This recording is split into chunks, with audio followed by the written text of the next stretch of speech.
Hi, I'm Bridget Gumenick, and my presentation is on Motown music and the cultural revolution that it caused specifically in America. So, Motown was created by a man named Berry Gordy, and he started the company, or not the industry, I guess, in 1959 with only $800, which his family loaned to him. This wasn't a lot of money at all, especially with the big plans that he had, but he later sold the company in 1972 after moving to LA for $61 million. So in just a few short years, he was able to profit that much from the industry. So Berry Gordy decided to name his record company Motown because Detroit is known as the Motor City, but he felt that this wasn't fitting for his record company because he wanted to embrace the feel that he got when he was at home in Detroit, which was more of a warm feeling and a more family and friends and a nice good feeling than city, which is kind of harsher. So I guess he replaced the word city with town, and from that he created Motown. So this was the first record company that was owned by an African American, so it was pretty revolutionary. And so he took his money from his family and he bought a house in Detroit, and he named it Hitsville, USA, or it was later referred to as Recording Studio A, when he bought more houses on the same street and created more recording studios out of all the houses. So Berry Gordy was influenced by many things to create his company, but two of the most impactful ones were when he saw Joe Louis fight in the boxing match against Max Schmeling. And so after seeing this match and after seeing the effect on the people of Detroit and the world, he decided that he wanted to do something that could also affect a large number of people. He wanted to make people as happy as they were when Joe Louis won, and he also wanted to do something that would have such a strong cultural and societal impact as when, an African American boxer won against Max Schmeling. It had a very large impact on society, and he was very inspired by this and wanted to create something that would have an equally inspiring impact. He was also inspired by his job that he had working on the Lincoln Mercury assembly line. So he said in his autobiography, "At the plant, cars started out as just a frame, until they emerged at the end of the line, brand spanking new car, rolling off the line. I wanted the same concept for my company, only with artists and songs and records. I wanted a place where kids off the street could walk in one door unknown and come out another door a recording star." So he basically wanted to take unknown people from just around his town. Most of the stars we know from Motown, Berry Gordy actually grew up with and knew, and he wanted to make them hugely successful and well-known and make them a star, basically. So his idea for Motown Records was to make a completely new sound, a new genre, totally new. He wanted this new sound to bring together Black and white people. He said he wanted the entire world to just love and sing and enjoy his songs, regardless of what race the people singing them were, what race the man owning the record label was, regardless of everything. He just wanted both Black and white people to love the same music.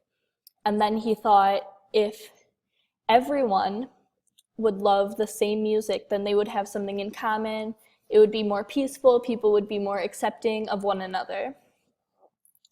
And so to try to reach this goal, all of his lyrics were in the present tense. He didn't want to look into the past and history of what was happening in the country. He wanted to move forward into a new generation where everyone could be together as one mass.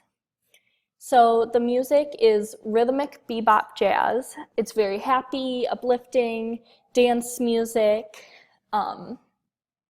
He only used Black artists who focused on the struggle of their race, but in a very uplifting way. Some music that influenced this new genre was Black gospel church music, especially the use of the tambourine and also the use of the bluesy and the very soulful sound that they had. So Money, That's All I Want was the first song that was released under the label. We can listen to it.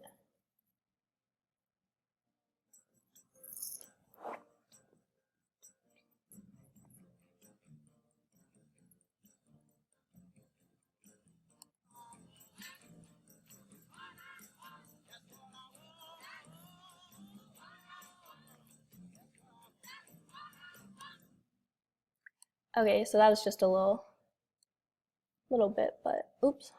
Okay, so when he released this, he labeled it as Tamla label number 45,027. And he did this so that people, when they saw the label, would not know how young the label was and would think that, it'd been around a while. So the biggest challenge for his company was money. So to help through this, he incorporated that sort of struggle into his music. So Berry Gordy was determined to create the perfect record. He was a complete perfectionist. So he created this thing called the sandwich test, and he would play his new song for a bunch of people and say, if you had $1, would you buy a sandwich or the song? And if just a single person in the room said that they would buy a sandwich, the song would not be released. He also created something that was called a charm school, and it basically taught all the performers and artists how to be polite and how to have good social manners and how to dress and act when they're on stage, because most of the people coming into his company were incredibly young and grew up in the city. So here you can see Diana Ross and the Supremes meeting the Queen, and this was, one of the results from charm school, learning to be socially polite. They also had to struggle to make by, and so they used the bathrooms as echo chambers, and they would actually have people guard the bathroom and make sure that nobody went in when they were in a recording session so that they could get the best sound. So Motown records were a huge success. They had 180 #1 hits worldwide, and 3 out of 4 records that Berry Gordy released under the label made it onto national charts. On one week, 5 of the top 10 songs were released from Motown Records, so they were constantly making the best hits in the country. Motown had a very huge impact on society. The older white generation in the country did not want anything to do with this, and they didn't want their children listening to this, but the younger generation was very accepting. They enjoyed the music being produced and didn't care who was producing it because they liked it so much. There's many stories of children defying their parents' wishes and listening to Motown in secret because they liked it. the sound. Smokey Robinson played a concert where the audience was ordered to be segregated, so half the audience was white and the other half was black. And when he came on the stage and started singing, everyone started dancing, and when the song ended, everyone realized that they had danced onto both sides of the audience and nobody was segregated anymore. It was just one mass of people. So it really had an effect on the culture that America had at the time. It was changing how people felt. So it's still impacting today's music, and it influences new artists all the time, especially in pop and R&B.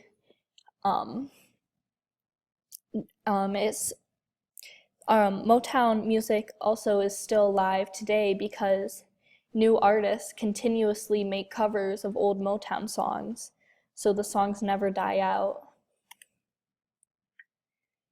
Dancing in the Street was one of the most popular songs.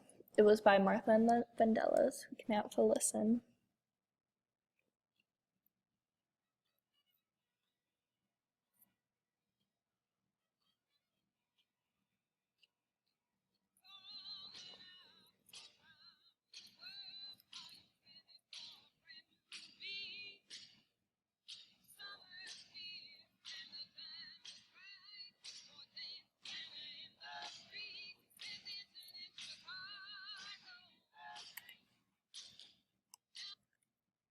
So it was considered to be the anthem of civil unrest by Detroit Historical Society Museum.